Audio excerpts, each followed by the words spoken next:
ونعوذ بالله من شرور أنفسنا ومن سيئات أعمالنا من يهده الله فلا مضل له ومن يضلله فلا هادي له ونشهد أن لا إله إلا الله وحده لا شريك له ونشهد أن سيدنا ومولانا محمدا عبده ورسوله صلى الله تعالى عليه وعلى آله وأصحابه وبارك وسلم تسليما كثيرا كثيرا. أما بعد فأعوذ بالله من الشيطان الرجيم. بسم الله الرحمن الرحيم. سبحان الذي أسرى بعبده ليلا من المسجد الحرام إلى المسجد الأقصى الذي باركنا حوله لنريه من آياتنا إنه هو السميع البصير.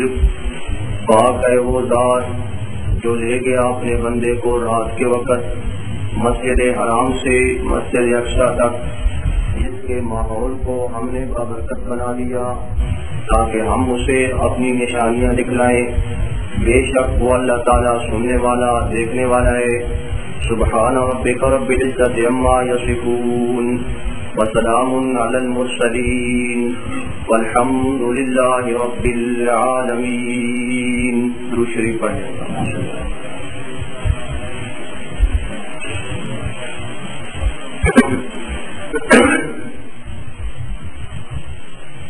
انتہائی احترام کے قابل بزرگوں، دوستوں، ساتھیوں، انتہائی مختصر انداز میں آپ کے سامنے پیغمبر علیہ الصلوۃ والسلام کی سیرت طیبہ کا ذکر کیا جا رہا ہے.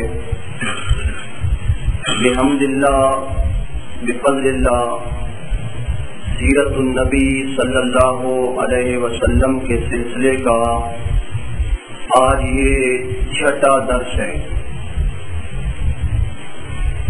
پچھلے درس میں آپ نے یہ بات سنی، پیغمبر علیہ الصلوۃ والسلام پر مکی زندگی میں جب مظالم کی حد ہو گئی، ہر ظلم آپ پہ کیا گیا، ہر زیادتی آپ پر کی گئی، ہر قسم کا دکھ، ہر قسم کی اذیت آپ کو دی گئی. شیب ابی طالب کے اندر 3 سال تک مقید کر کے معاشی اور معاشرتی بائیکاٹ کیا گیا. پھر طائف کے سفر کے اندر پیغمبر علیہ الصلوۃ والسلام کے اوپر مظالم کی حد ہو گئی. تو یہ سارے مظالم اور یہ ساری ذلتیں اللہ کی رضا کے لیے اٹھانے کے بعد اللہ کا یہ قانون ہے کہ جب کوئی آدمی اللہ کے لیے تکلیف اٹھاتا ہے، اللہ کے لیے بے عزتی اور ذلت کو برداشت کرتا ہے، تو اللہ تعالیٰ اسے اونچا درجہ عطا فرماتا ہے، رفع درجات فرماتا ہے. من تواضع للہ رفعہ اللہ. جو اللہ کے لیے عاجزی اختیار کرتا ہے اللہ اسے بلندی عطا فرماتا ہے. تو اللہ نے ارادہ فرمایا پیغمبر علیہ الصلوۃ والسلام کو مزید بلندی عطا فرمانے کا. یہ نبوت کا 12واں سال ہے. پیغمبر علیہ الصلوۃ والسلام کو اللہ نے معراج کرائی. مسجد حرام سے، بیت اللہ سے مسجد اقصی تک لے جایا گیا، اور پھر وہاں مسجد اقصی سے سدرۃ المنتہا تک اور اس سے بھی آگے لے جایا گیا. علماء کرام کی اصطلاح میں مسجد حرام سے مسجد اقصی تک کا جو سفر ہے اسے اسراء کہا جاتا ہے. اور مسجد اقصی سے آسمانوں کی طرف جو سفر کیا گیا اس سفر کو معراج کہا جاتا ہے۔ تو پیغمبر علیہ الصلوۃ والسلام اسی دور کے اندر کہ جب مظالم اپنے پورے عروج پہ تھے، پیغمبر علیہ الصلوۃ والسلام کے اوپر ہر قسم کی زیادتیاں ظلم کیے جا رہے تھے، پیغمبر علیہ الصلوۃ والسلام ایک رات حضرت ام ہانی کے گھر میں سوئے ہوئے تھے کہ فرشتے آئے، آپ کو جگایا گیا اور آپ کو خانہ کعبہ کے اندر لایا گیا۔ پیغمبر علیہ الصلوۃ والسلام آ کر خانہ کعبہ کے پاس جو جگہ ہے حتیم، وہاں آپ آ کر سو گئے۔ پھر اللہ تعالیٰ نے حضرت جبریل علیہ السلام کو حکم دیا کہ جائیں اور میرے پیغمبر صلی اللہ علیہ وسلم کو جا کر جگائیں۔ یہ آپ جانتے ہیں کہ پیغمبر علیہ الصلوۃ والسلام کی طرف اللہ نے حضرت جبریل علیہ السلام کو بھیجا، اور جبریل علیہ السلام کا مرتبہ فرشتوں کے اندر، نوریوں کے اندر، ان تمام فرشتوں کے اندر جو اللہ کے انتہائی مقرب فرشتے ہیں، ان تمام فرشتوں میں سے سب سے بڑا رتبہ کس کا ہے؟ حضرت جبریل علیہ السلام کا۔ اللہ نے حضرت جبریل علیہ السلام کو حکم دیا کہ جائیں میرے پیغمبر صلی اللہ علیہ وسلم کو جا کر جگائیں۔ حضرت جبریل علیہ السلام نے عرض کیا کہ باری تعالیٰ، تیرا پیغمبر امام الانبیاء حضرت محمد الرسول اللہ صلی اللہ علیہ وسلم سو رہے ہیں، اور سوتے ہوئے کو جگانا ذرا بے ادبی کا انداز بنتا ہے، میں آپ کو کیسے جگاؤں؟ کیسے جگاؤں؟ آواز لگاؤں، چیخ ماروں کہ وہ جاگ جائیں، یا آپ کا بازو پکڑ کر ہلاؤں کہ وہ جاگ جائیں، یا آپ کو پکڑ کر اٹھا دوں؟ یا اللہ، میں کون سا انداز اختیار کروں کہ تیرے پیغمبر کی بے ادبی بھی نہ ہو اور وہ جگا بھی دیے جائیں؟ تو اللہ نے حضرت جبریل علیہ السلام کو حکم دیا، ان کے ذہن کے اندر اللہ نے یہ بات ڈالی کہ میرا پیغمبر حضرت محمد الرسول اللہ صلی اللہ علیہ وسلم وہ سو رہے ہیں۔ جبریل اگرچہ تو نوریوں کا سردار ہے، سارے نوریوں کا تو سردار ہے، لیکن جگانے کا یہ انداز اختیار کر کہ میرے پیغمبر کے قدموں کی طرف جا کر بیٹھ جا، اور وہاں بیٹھنے کے بعد اپنے نورانی پروں کو، نورانی پر جو آسمانوں پہ جاتے ہیں، جو کہاں کہاں پہنچتے ہیں، ان نورانی پروں کو میرے پیغمبر کے قدموں کے تلووں پہ متل کر جگا۔ تو اس طرح حضرت جبریل علیہ السلام نے پیغمبر علیہ الصلوۃ والسلام کو جگایا۔ یہاں سے دیکھیں پیغمبر علیہ الصلوۃ والسلام کا کتنا عظیم رتبہ ہے۔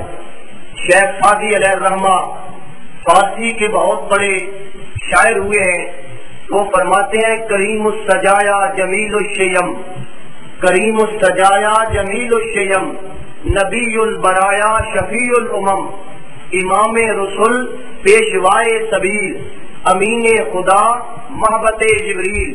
آگے فرماتے ہیں خدایت ثنا گفت تو تبجیل کرد، زمین بوس قدرے تو جبریل کرد، کہ تیرا وہ مقام ہے کہ جس کی ثنا اور جس کی تعریف اللہ قرآن کے اندر کرتا ہے، اور تیرا وہ مقام ہے کہ جبریل بھی تیرے قدموں کو چومتا ہے، زمین بوس قدرے تو جبریل کرد۔ شیخ سعدی فرماتے ہیں ندانم خدامی سخن گویا مت، کہ میں نہیں سمجھتا کہ میں آپ کی شان میں کیسے قصیدہ لکھوں، میں آپ کی شان کیسے بیان کروں، کہ والا تری زانچ من گویا مت، کہ جو کچھ میں کہوں گا آپ کی شان میں ناقص ہوں، میرا علم ناقص ہے، میری زبان ناقص ہے، میرا بیان ناقص ہے۔ اللہ کے پیغمبر آپ میرے اس بیان سے بھی بڑھ کر ہیں، میں آپ کی شان کو کما حق بیان کر ہی نہیں سکتا۔ تو پیغمبر علیہ الصلوۃ والسلام کا یہ عظیم الشان مقام، حضرت جبریل علیہ السلام نے آپ کو جگایا، اور جگانے کے بعد پیغمبر علیہ الصلوۃ والسلام کے قلب مبارک کو نکالا گیا، آپ کے دل کو نکالا گیا، سونے کا ایک تخت لایا گیا جنت سے، اور اس سونے کے تخت کے اندر پیغمبر علیہ الصلوۃ والسلام کے قلب مبارک کو رکھ کر زمزم کے پانی سے دھویا گیا۔ معلوم یہ ہوتا ہے کہ جب اللہ سونے کا تخت جنت سے بھیج سکتا ہے، کیا جنت کا پانی اللہ نہیں بھیج سکتا تھا؟ تو زمزم کا اتنا بڑا مقام ہے کہ فرمایا پانی یہی زمزم استعمال کرنا ہے۔ زمزم سے دھویا گیا اور پھر پیغمبر علیہ الصلوۃ والسلام کے قلب کو علم و حکمت کے ساتھ بھر دیا گیا، اور اس کے بعد حضرت جبریل علیہ السلام آپ کے ہم سفر بنتے ہیں، آپ کے رفیق سفر بنتے ہیں۔ آپ کو بیت اللہ سے باہر لے جایا گیا، وہاں براق سواری کھڑی تھی، اس پہ پیغمبر علیہ الصلوۃ والسلام کو سوار کیا گیا۔ اور یہ منظر اگر آپ آنکھیں بند کریں، آپ توجہ کریں کہ خانہ کعبہ کا دروازہ ہو، وہاں سے آپ نکل رہے ہو اور سامنے براق سواری کھڑی ہو، اور منظر یہ ہے کہ جبریل امین اس سواری کی مہار پکڑ کے کھڑا ہے۔ امام الانبیاء حضرت محمد رسول اللہ صلی اللہ علیہ وسلم اس سواری پہ سوار ہونے والے ہیں، اور جبریل خادموں کی طرح، جس طرح خادم سواری کی مہار پکڑ کے کھڑا ہوتا ہے، اس طرح حضرت جبریل علیہ السلام مہار پکڑے کھڑے۔ شاعر کہتا ہے دیکھی نہیں کسی نے اگر شان مصطفیٰ، دیکھی نہیں کسی نے اگر شان مصطفیٰ، تو دیکھے کہ جبریل ہے دربان مصطفیٰ۔ اسی سے اندازہ لگائے کہ جو جبریل ہے وہ امام الانبیاء محمد الرسول اللہ صلی اللہ علیہ وسلم کی دربانی کر رہا ہے، وہ آپ کے دروازے پہ خادموں کی طرح اور نوکروں کی طرح کھڑا ہے۔ پیغمبر علیہ الصلوۃ والسلام کو لے جایا گیا۔ اختصار کے ساتھ میں بیان کروں گا، یہ واقعہ پہلے بیان ہو چکا ہے، یہ تو ہمارا ایک سفر ہے، جلدی جلدی ہمیں طے کرنا ہے۔ آنن فآنن پیغمبر علیہ الصلوۃ والسلام کو بیت المقدس میں لے جایا گیا۔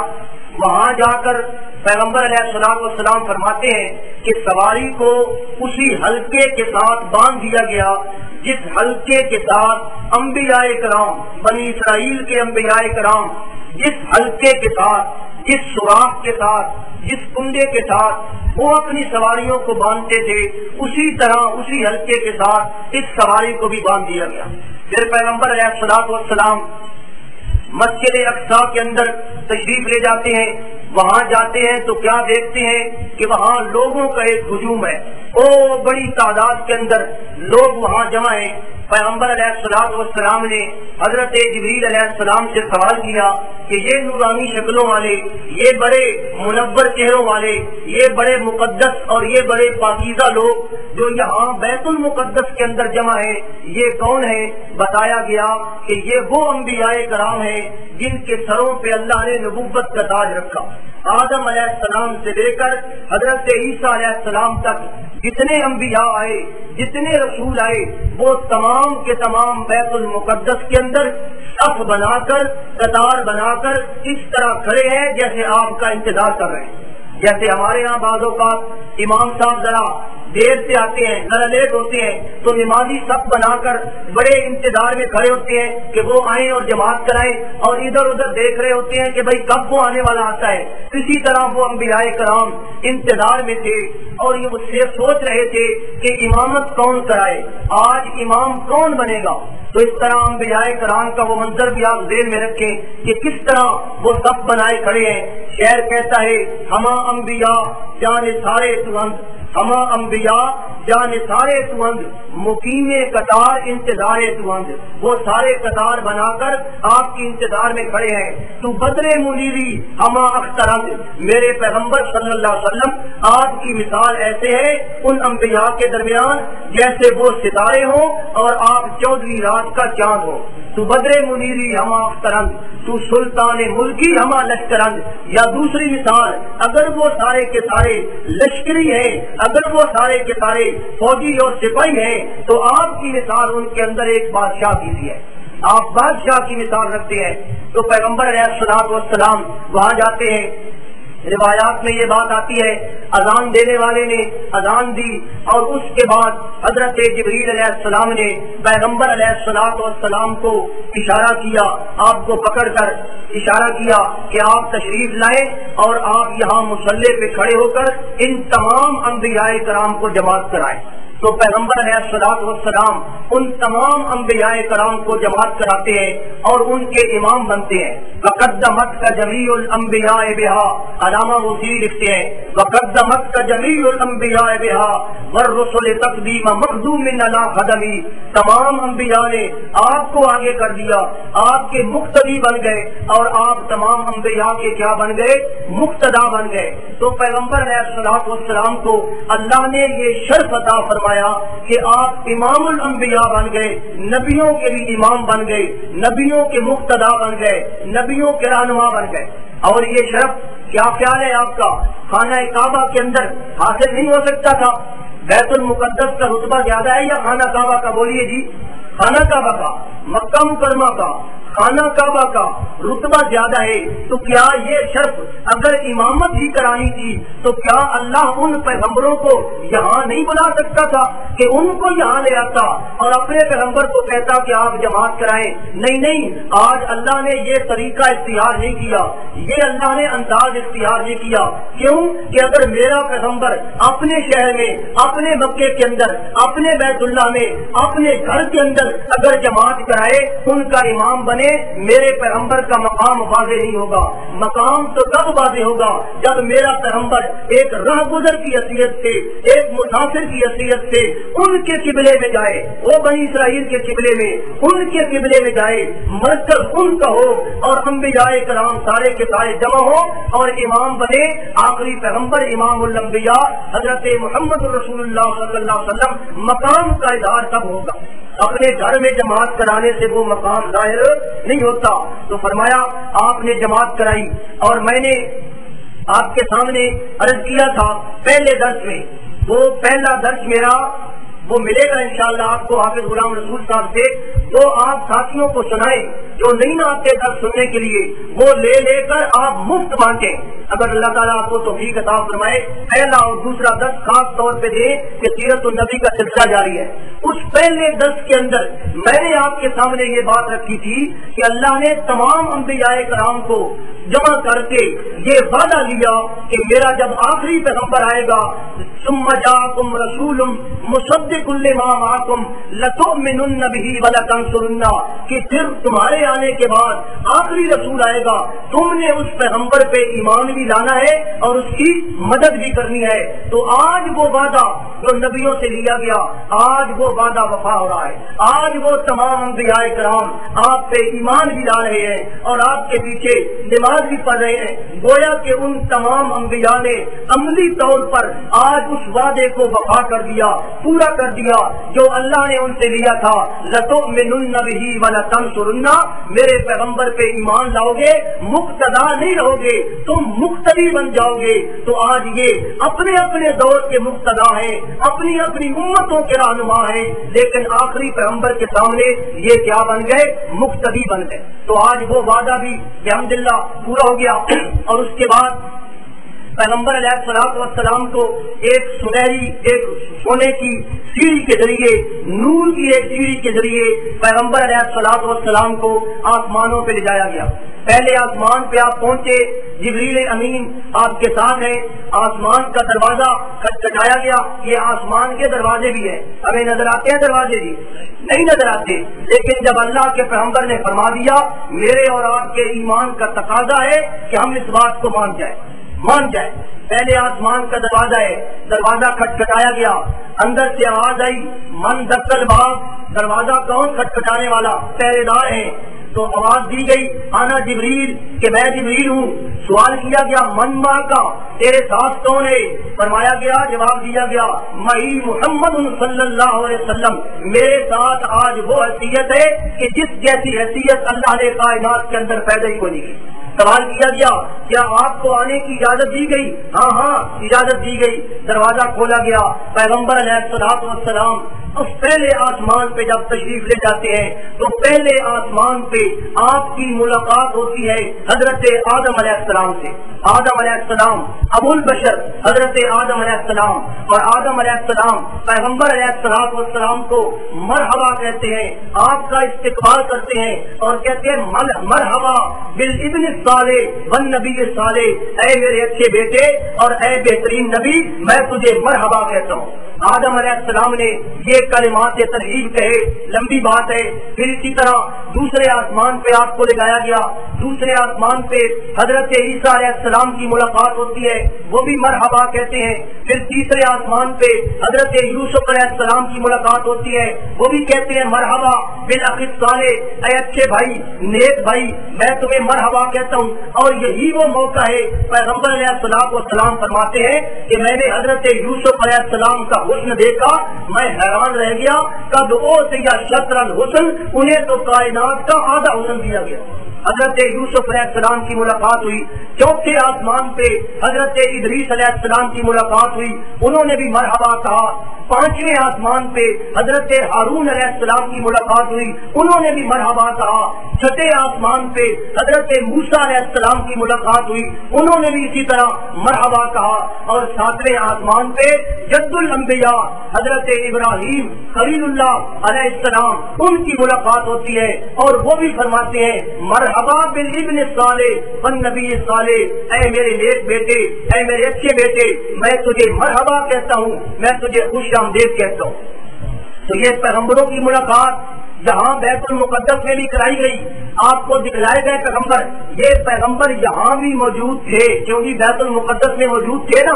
آگے یہ علماء کی بات ہے کہ ان کے وجود اصلی موجود تھے یا ان کے وجود مثالی تھے, وہ علماء کی بات ہے. تو مجھے یہ عرض کرنا ہے کہ اللہ نے یہ انبیاء کرام کو کسی کو ایک آسمان پہ بٹھایا, پھر دوسرے کو دوسرے آسمان پہ بٹھایا, تیسرے کو تیسرے آسمان پہ بٹھایا.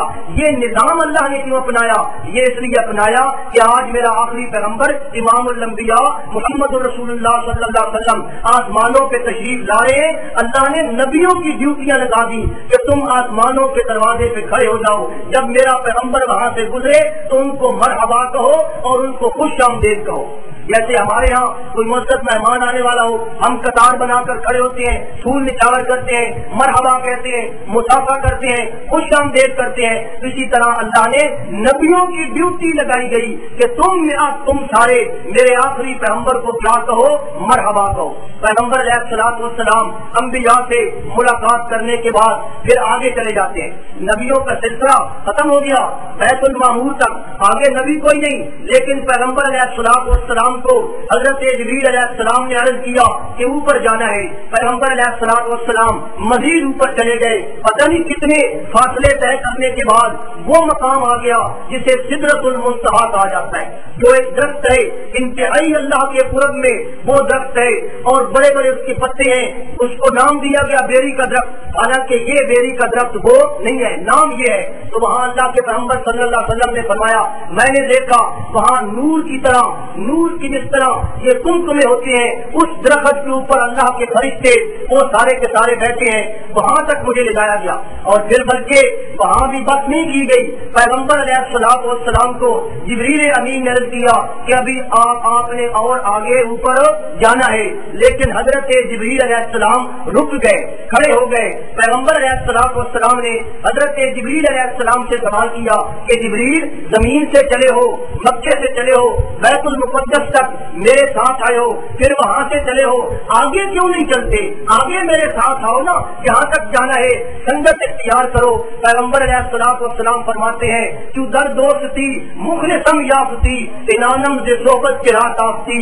جبریل آج مکہ زمین سے چل کر میں نے دوستی کا حق ادا کر دیا, میں نے سنگت کا حق ادا کر دیا. جب میں نے اچھی سنگت سے بھاگی تو جبریل تو پیچھے کیوں ہٹتا ہے, تو میرے ساتھ کیوں نہیں آتا؟ تو حضرت جبریل علیہ السلام نے نے کپ کپاتے ہوئے اللہ کے اس روب اور جلال کی وجہ سے کانپتے ہوئے عرض کیا کہ اے اللہ کے پیغمبر صلی اللہ علیہ وسلم، میری پرواز یہاں تک تھی، میری رینج یہاں تک تھی، میری رینج یہاں ختم ہو گئی، اگر یکسر ہوئے برتر پرم فروغ تجلی بسوزت پرم، اگر میں اس سدرت المنتہا سے بال برابر بھی اوپر چلا جاؤں، اللہ کی تجلیات اتنی زبردست ہے کہ میرے نورانی پر جل جائیں گے، میں آگے نہیں جا سکتا۔ آگے کون جائے گا؟ سید البشر امام الانبیاء محمد رسول اللہ صلی اللہ علیہ وسلم جائیں گے۔ پیغمبر علیہ الصلوۃ والسلام اس مقام سے بھی آگے چلے گئے، اس مقام سے بھی آگے، مقام شریف الاکرام، اس سے گزرتے ہوئے دنا اور فتح اللہ کی منازل طے کرتے ہوئے اللہ کا انتہائی قرب حاصل ہوا، انتہائی قرب حاصل ہوا، حتیٰ کہ اللہ کے ساتھ شرف ہم کلامی بھی نصیب ہوا۔ قرآن کہتا ہے ثم دنا فتح اللہ فکان قاب قوسین او ادنی فاوحی الی عبدہ ما اوحی۔ اتنا قرب حاصل ہوا، اتنا قرب حاصل ہوا، اللہ نے آپ کے ساتھ کلام بھی کیا۔ باقی رہی یہ بات کہ اللہ کو دیکھا ہے یا نہیں دیکھا، اس میں صحابہ کرام کا اختلاف ہے، یہ میں نے بات پہلے کر دی تھی، اب نہیں کھیلیں گے۔ مختصر بات یہ ہے کہ پیغمبر علیہ الصلوۃ والسلام کو اللہ کا انتہائی قرب حاصل ہوا، انتہائی قرب حاصل ہوا، اللہ کے ساتھ ہم کلامی حاصل ہوئی، اور اللہ تعالیٰ کے سامنے آپ نے اپنی عاجزی پیش کی، التحیات للہ والصلوات والطیبات، یہ عاجزیاں، یہ بندگیاں پیش کی کہ یا اللہ میں تیری بندگی کرتا ہوں، میں تیرا عاجز بندہ ہوں۔ وہاں بھی اللہ کے پیغمبر نے اپنی عبدیت کو پیش کیا۔ جب یہ بات پیش کی، اللہ تعالیٰ نے پیغمبر علیہ الصلوۃ والسلام کو ہمارے لیے 3 تحفے دیے، ہمارے لیے۔ ایک یہ سورت بقرہ کی آخری آیاتیں، اور دوسرا تحفہ 50 نمازیں جو بعد میں مشورہ کرنے سے، بار بار عرض کرنے سے کتنی رہ گئی؟ 5۔ اور تیسرا تحفہ امت کی بخشش کا تحفہ دیا گیا، اور فرمایا غفر لامتی من لا یشرک باللہ شیئا۔ اللہ نے اس رات مجھے ایک تحفہ یہ بھی دیا کہ میرے پیغمبر میں تیری ساری امت کی بخشش کر دوں گا، شرط صرف ایک ہے من لا یشرک باللہ شیئا، جو میرے ساتھ شرک نہیں کرتا ہوگا، شرک نہ کرے، باقی سارے گناہ میرے پیغمبر میں نے وعدہ کر دیا کہ میں معاف کر دوں گا۔ پیغمبر علیہ الصلوۃ والسلام یہ تحفے لے کر واپس آ گئے، رات کے وقت اسی وقت واپس آ گئے۔ روایات کے اندر آپ نے پڑھا ہوگا، سنا ہوگا جی، وضو کیا تھا، پانی چل رہا تھا، دروازے سے نکلے تھے، کنڈی ہل رہی تھی اور واپس آ گئے۔ راز کیا ہے؟ حالانکہ اتنا بڑا سفر طے ہوا تو علماء کرام نے ایک توجیہ یہ بھی بیان کی ہے کہ ہو سکتا ہے کہ جب اللہ نے پیغمبر علیہ الصلوۃ والسلام کو اوپر آسمانوں پہ بلایا، اللہ نے اس کارخانہ عالم کو تھوڑی دیر کے لیے بند کر دیا، جیسے کسی بہت بڑے مل اونر کے پاس کوئی اس کا عزیز دوست جاتا ہے تو وہ کہتا ہے بھائی مل بند کر دو، کارخانہ بند کر دو، مجھے ملاقات کرنی ہے۔ تو ہو سکتا ہے اللہ نے اس کا اپنا کارخانہ عالم کے چلاؤ کو بند کر دیا ہو، اور جب پیغمبر علیہ الصلوۃ والسلام واپس آئے ہوں تو پھر اللہ نے اثر لو وہ چلا دیا ہو اور وہ کنڈی ہلنے لگی، وہ پانی چلنے لگا۔ بہرحال اسی رات انتہائی تھوڑے وقت کے اندر پیغمبر علیہ الصلوۃ والسلام واپس تشریف لائے۔ واپس تشریف لا کر آپ نے اہل مکہ کو صبح اس بات سے آگاہ کیا۔ اب آپ جانتے ہیں کہ مکے والوں کا کیا رد عمل ہوگا۔ مکے والوں نے مذاق اڑایا، وہ تو چاند کے 2 ٹکڑے ہونے کو آنکھوں سے دیکھ رہے تھے اور انہوں نے مذاق اڑا دیا، اور یہ تو رات کی بات ہے، انہوں نے مذاق اڑایا کہ دیکھو جی یہ کہتا ہے میں آسمانوں پہ چلا گیا، اس کو مکے کے اندر رہنے کو نہیں دیتا، ان کو پیشاب کرنے کے لیے باہر نکلنے کو نہیں دیتا، اور یہ کہتا ہے میں آسمانوں پہ چلا گیا، میں بیت المقدس پہ چلا گیا۔ یہ کتنی انہونی بات کرتا ہے۔ کچھ آدمی دورے ابو بکر صدیق کے پاس گئے اور جا کر کہنے لگے ابو بکر اگر کوئی آدمی یہ کہہ دے کہ میں رات کے وقت آسمان پہ گیا، میں نے جنت کو دیکھا، میں نے جہنم کو دیکھا، میں اتنا دور تک چلا گیا، ابو بکر یہ بات ماننے کے قابل ہے؟ ابو بکر کہنے لگے کہ نہیں بھائی یہ بات ماننے کے قابل نہیں ہے۔ تو وہ خوش ہو گئے، ہنسنے لگے، مسکرانے لگے، کہنے لگے کہ ابو بکر جب تیرا ذہن بھی یہ مانتا ہے کہ یہ بات ماننے کے قابل نہیں، پھر جو تیرا یار ہے نا محمد صلی اللہ علیہ وسلم وہ کہتا ہے کہ میں راتوں رات آسمان پہ گیا۔ ابو بکر نے کہا اگر اس کی زبان سے نکلتا ہے ابو بکر اس پہ ایمان لاتا ہے۔ ابو بکر نے تصدیق کر دی، فرمایا میں نے سنا نہیں ان کی زبان سے، لیکن اگر انہوں نے کہہ دیا تو میں اس پہ ایمان لاتا ہوں، ان کی بات کبھی غلط ہو سکتی نہیں۔ مکے والوں نے کہا ہم نے آسمان کو تو نہیں دیکھا، بیت المقدس کو ہم نے دیکھا ہوا ہے۔ کچھ لوگ ہم میں سے وہاں جاتے رہتے ہیں تجارت کی غرض سے، بیت المقدس کی نشانیاں بتائیں، نشانیاں، اس کے دروازے کتنے ہیں، اس کی کھڑکیاں کتنی ہیں، ان کا رنگ کیسا ہے، اس کی کڑیاں کتنی ہیں۔ پیغمبر علیہ الصلوۃ والسلام فرماتے ہیں کہ جب ان خبیثوں نے مجھ سے یہ سوال کیا نا، میں بڑا پریشان ہوا کہ میں تو رات کے وقت وہاں گیا، نماز پڑھی، پھر آگے چلا گیا، اب میں وہاں کو دروازے سے نہ گنتا رہا۔ اب مجھے 2 سال ہو گئے اس مسجد میں درس قرآن دیتے ہوئے، بلکہ زیادہ ہو گئے، مجھے آج تک پتہ نہیں کہ یہ 10 برآمدے میں کتنے دروازے ہیں، کیونکہ آپ کو پتہ ہے بالضبط آپ نہیں جانتے تو نہیں پتا۔ پیغمبر علیہ الصلوۃ والسلام بڑے پریشان ہوئے کہ میں ان کو کیا جواب دوں، یہ لوگ تو وہاں جاتے رہتے ہیں۔ تو اللہ تعالیٰ نے فرمایا کہ میرے پیغمبر جب میں تجھے معراج کرا سکتا ہوں تو میں تیری لاج بھی رکھ سکتا ہوں، معراج بھی میرے ذمے اور تیری لاج رکھنا بھی میرے ذمے۔ میرے پیغمبر فضا کے اندر دیکھنا آپ کا کام اور بیت المقدس کا وہ نقشہ سامنے کر دینا میرا کام۔ تو جیسے آج کل لوگ اس راستے پہ آ رہے ہیں، اس راستے کی بھی کچھ خبر دو، وہ بھی کچھ نشانیاں دو۔ پیغمبر علیہ الصلوۃ والسلام نے وہ بھی نشانیاں بیان فرما دی، لیکن جس کے مقدر میں ایمان ہوتا ہے وہی مانتا ہے، اور جس کے مقدر میں ایمان نہیں ہوتا وہ بات مانتا نہیں ہے۔ تو اس طرح پیغمبر علیہ الصلوۃ والسلام کو اللہ نے معراج کرایا۔ آگے چلیے جی، نبوت کا 11واں سال ہے، پیغمبر علیہ الصلوۃ والسلام نے اپنی دعوت کا انداز بدل دیا، اور دعوت کا انداز آپ نے یہ بنا لیا کہ حج کے موقع پہ جب کچھ لوگ آتے ہیں، حج کرنے کے لیے لوگ آتے تھے، پیغمبر علیہ الصلوۃ والسلام ان کو مینا کے اندر چھپ چھپ کر جا کر ملتے تھے۔ ان حاجیوں کو جو باہر سے آنے والے ہیں کہ یہ مکے والے تو مانتے نہیں ہیں، ان سے ملتے تھے اور ان کو دعوت دیتے تھے۔ خدا کی قدرت دیکھیے، نبوت کے 11ویں سال حج کے موسم میں پیغمبر علیہ الصلوۃ والسلام نے مدینہ منورہ کے چند آدمیوں کو دعوت دی۔ وہ قبیلہ حضرت کے آدمی تھے۔ خدا کی قدرت 6 آدمی ان آدمیوں میں سے فوری طور پہ اسلام قبول کر گئے۔ انہوں نے کہا کہ ہم مانتے ہیں، اور انہوں نے یہ سوچا کہ یار یہ تو کوئی نبی ہے جس کی خوشخبری ہم آسمانی کتابوں کے اندر پڑھتے ہیں، تو اس کو جلدی مان لینا چاہیے، ایسے نہ ہو کہ کوئی اور آدمی نہ پیر کر جائے۔ تو اس طرح یہ 6 آدمی قبیلہ حضرت کے پیغمبر علیہ الصلوۃ والسلام پر ایمان لاتے ہیں۔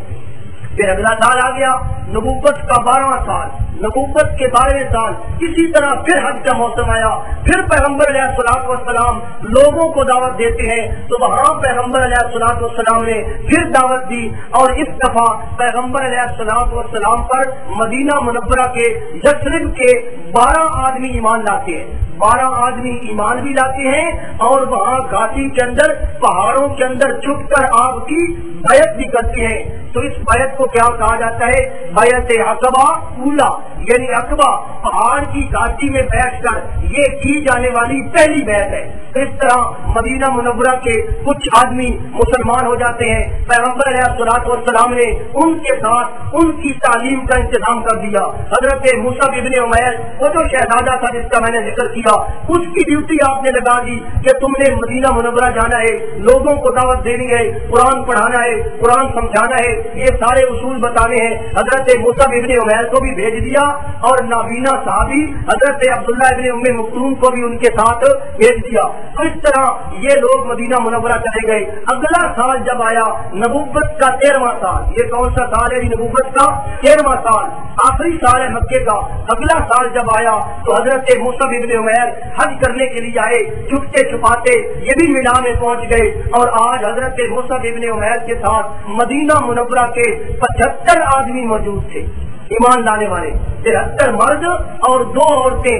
ان تمام نے پیغمبر علیہ الصلوۃ والسلام کی پھر اسی عقبہ کے اندر، پھر اسی پہاڑ کی گھاٹی کے اندر انہوں نے بھی بیعت کر دی، اور اس بیعت کو کیا کہا جاتا ہے؟ بیعت عقبہ ثانیہ، یہ دوسری بیعت ہے۔ تو اس طرح پیغمبر علیہ الصلوۃ والسلام نے انہیں بیعت کیا، انہیں آپ نے مسلمان کیا، اور اس کے بعد مزید ان کی ذمہ داریاں بیان کی، اور ان لوگوں نے پیغمبر علیہ الصلوۃ والسلام سے یہ عرض کیا کہ جی ہمارے ہاں اسلام پھیل رہا ہے، ہمارے علاقے میں مدینے میں اسلام پھیل رہا ہے، آپ ہمارے پاس تشریف لائے نا۔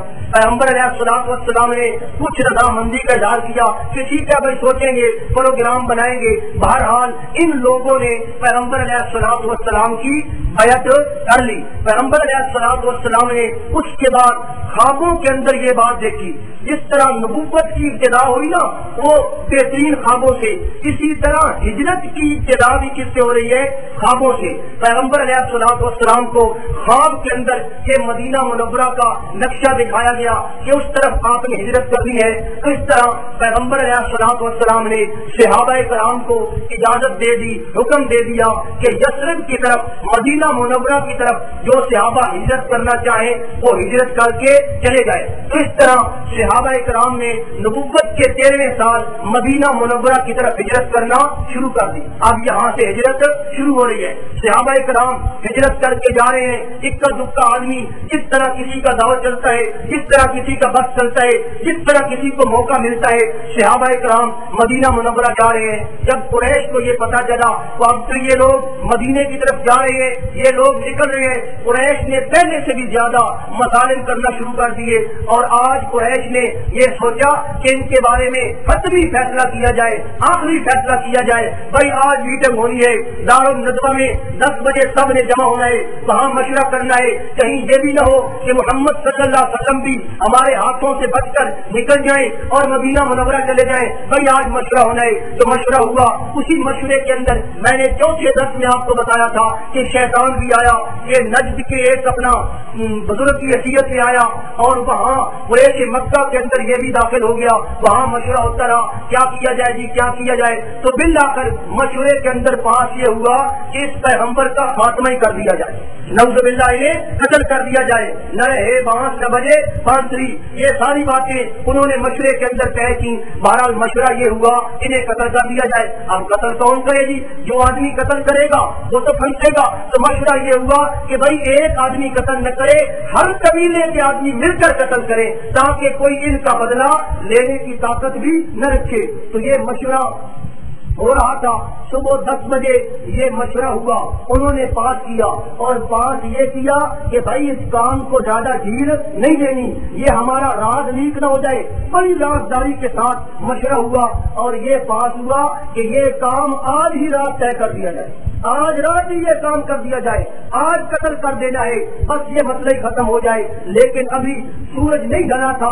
اللہ نے قرآن کی اوپر کی طرف سے قرآن نازل کر دیا، فرما دیا میرے پیغمبر تیرے بارے میں یہ مشورہ ہو چکا ہے. وَيَمْكُرُ بِكَ الَّذِينَ كَفَرُوا لِيُثْبِتُوكَ أَوْ يَقْتُلُوكَ أَوْ يُخْرِجُوكَ وَيَمْكُرُونَ وَيَمْكُرُ اللَّهُ. میرے پیغمبر یہ مشورہ کیا کہ تجھے قید کر دیا جائے، تجھے نکال دیا جائے، تجھے قتل کر دیا جائے. میرے پیغمبر فَيَمْكُرُونَ وَيَمْكُرُ اللَّهُ، وہ اپنے منصوبے بنا رہے ہیں، میں اپنا منصوبہ بنا رہا ہوں. وَاللَّهُ خَيْرُ الْمَاكِرِينَ. میرے پیغمبر صلی اللہ علیہ وسلم آج آپ نے یہ رات آپ نے یہاں گزارنی نہیں ہے، آپ سے یثرب کی طرف ہجرت کر جانا ہے. حضرت ابوبکر صدیق رضی اللہ تعالیٰ عنہ کو اپنی میت میں، اپنی رفاقت میں لے لینا ہے. اور آج رات میرے پیغمبر آپ نے یہ اپنی رات اپنے گھر میں نہیں گزارنی. پیغمبر علیہ الصلوۃ والسلام کو اللہ نے وہ دعا بھی بتا دی کہ جب آپ جانے لگیں گے آپ یہ دعا مانگیں گے فقل رب ادخلنی مدخل صدق واخرجنی مخرج صدق واجعل لي من لدنك سلطانا نصيرا. کہ یا اللہ مجھے اچھے انداز میں مدینے میں داخلہ دینا، مجھے اچھے انداز میں مکے سے نکالنا. تو پیغمبر علیہ الصلوۃ والسلام نے پروگرام بنا لیا. حضرت صدیق اکبر رضی اللہ تعالیٰ عنہ کو آگاہ کر دیا کہ آج رات یہ پروگرام ہے، مشرکین کا اپنا پروگرام اور پیغمبر علیہ الصلوۃ والسلام کا اپنا پروگرام. رات کے وقت پیغمبر علیہ الصلوۃ والسلام نے یہ سوچا کہ آج میری آخری رات ہے مکہ مکرمہ کے اندر، بیت اللہ کے اندر. پتہ نہیں یہ دوبارہ خدا کا گھر مجھے دیکھنا نصیب ہو یا نہ ہو. پیغمبر علیہ الصلوۃ والسلام رات کے کسی وقت چپ چھپا کر خانہ کعبہ میں پہنچے، بیت اللہ میں پہنچے. بیت اللہ کا جو دربان تھا عثمان ابن ابی طلحہ شہدی جس کا لقب تھا، اس کے پاس بیت اللہ کی چابی تھی. پیغمبر علیہ الصلوۃ والسلام چپکے سے وہاں گئے. جب سارے لوگ چلے گئے آخر میں وہ دروازہ بند کرتا تھا. جب وہ دروازہ بند کر رہا تھا پیغمبر علیہ الصلوۃ والسلام پہنچے اور آپ نے فرمایا کہ عثمان ابن ابی طلحہ میں بیت اللہ کے اندر داخل ہونا چاہتا ہوں، ذرا چابی تو دے دو، ذرا چابی تو دے دو، میں بیت اللہ کے اندر داخل ہونا چاہتا ہوں. عثمان ابن ابی طلحہ مشرک تھا، کافر تھا. اس نے پیغمبر علیہ الصلوۃ والسلام کو جھڑک دیا اور اس نے کہا میں تجھے چابی دے دوں، تجھے میں چابی دوں، بیت اللہ کی چابی میں تجھے یہ چابی نہیں دیتا. اس نے چابی دینے سے انکار کر دیا. پتہ نہیں وہ کون سا وقت تھا پیغمبر علیہ الصلوۃ والسلام کی کوئی ایسی آہ نکلی کہ آج بیت اللہ کی چابی دینے سے یہ انکار کر رہا ہے. پیغمبر علیہ الصلوۃ والسلام وہاں کھڑے تھے. آپ نے اس شہری کو کہہ دیا کہ ایک وقت وہ بھی آنے والا ہے کہ یہ چابی میرے ہاتھ میں ہوگی، اور جس طرح میں آج تجھ سے مانگ رہا ہوں کسی طرح وہ وقت بھی آنے والا ہے جب تو یہ چابی مجھ سے مانگے گا. یہ آپ نے فرما دیا، پیش گوئی فرما دی. اللہ کے حکم کے مطابق وہ شہری ہنستا ہے، مسکراتا ہے، کہتا ہے کہ تیرے پاس چابی ہوگی، تیری تو آج آخری رات ہے، پتہ نہیں تیرے ساتھ وہ دل میں کہتا ہے کیا ہونے والا ہے. وہ کہتا ہے کہ یہ باتیں کسی اور کو جا کر بتائے. پنجابی میں کہتے ہیں کہ یہ اپنا گپے کسی اور کے ساتھ جا کر لگائے، میں یہ بات ماننے کے لیے تیار نہیں. آپ تو اتنے مظلوم ہیں، مکے کے اندر آپ کا جینا دو بار ہو چکا ہے، اور آپ یہ کہتے ہیں کہ خانہ کعبہ کی چابی کل تمہارے ہاتھ میں ہوگی. تو یہ دیکھیے نا پیغمبر علیہ الصلوۃ والسلام کی وہ پیش گوئی کس طرح پوری ہوئی. ذرا آگے چلے جائیں. فتح مکہ ہو گیا سن 8 ہجری میں. پیغمبر علیہ الصلوۃ والسلام مکہ مکرمہ کے اندر فاتحانہ انداز میں داخل ہوئے، اور جب داخل ہوئے مطاف کو بتوں سے پاک کیا، اور اس کے بعد جب مکہ فتح ہو گیا رمضان سن 8 ہجری میں آپ نے وہ چابی منگوائی. اب تو شہری نے دے دی، مکہ فتح ہو گیا، اب اس نے چابی دے دی. پیغمبر علیہ الصلوۃ والسلام نے چابی لی اور خانہ کعبہ کا دروازہ آپ نے کھولا، اندر گئے، اندر جا کر بتوں سے پاک کیا، تصویروں کو دھویا، اندر جا کر آپ نے نوافل ادا کیے، اور اس کے بعد وہ مشہور خطبہ آپ نے خانہ کعبہ کے دروازے کے اندر کھڑے ہو کر دیا. اور اس کے بعد آپ جب باہر نکلے تو آپ صلی اللہ علیہ وسلم وہ چابی کسی کو دینا چاہتے تھے کہ یہ چابی کا انتظام میں کس کو دوں.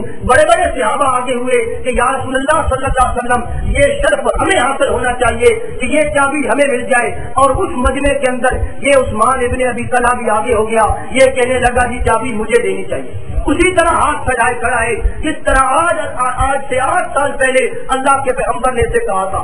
تو پیغمبر علیہ الصلوۃ والسلام کا اخلاق دیکھیے، آپ نے صحابہ کرام کو وہ چابی دینے کی بجائے پھر اسی کو دے دی اور فرما دیا لا یاخذھا الا الظالم، اس چابی کو اس سے کوئی لے گا جو ظالم ہوگا. اور خدا کی قدرت آج تک وہ چابی جس خاندان کو پیغمبر نے دی تھی آج تک وہ چابی اسی خاندان کے پاس چلی آ رہی ہے. اتنی بڑی چابی ہے خانہ کعبہ، اتنی بڑی چابی وہ آج تک اسی خاندان کے پاس چلی آ رہی ہے. تو اس طرح پیغمبر علیہ الصلوۃ والسلام کو اس نے خانہ کعبہ کے اندر داخل نہیں ہونے دیا. پیغمبر علیہ الصلوۃ والسلام رات کے وقت اپنے گھر میں جاتے ہیں، تھوڑی دیر آرام کرتے ہیں تاکہ وہ کافر دوسری پہلے وہ کافر اپنے منصوبے کے مطابق پیغمبر علیہ الصلوۃ والسلام کے پاس آ جاتے ہیں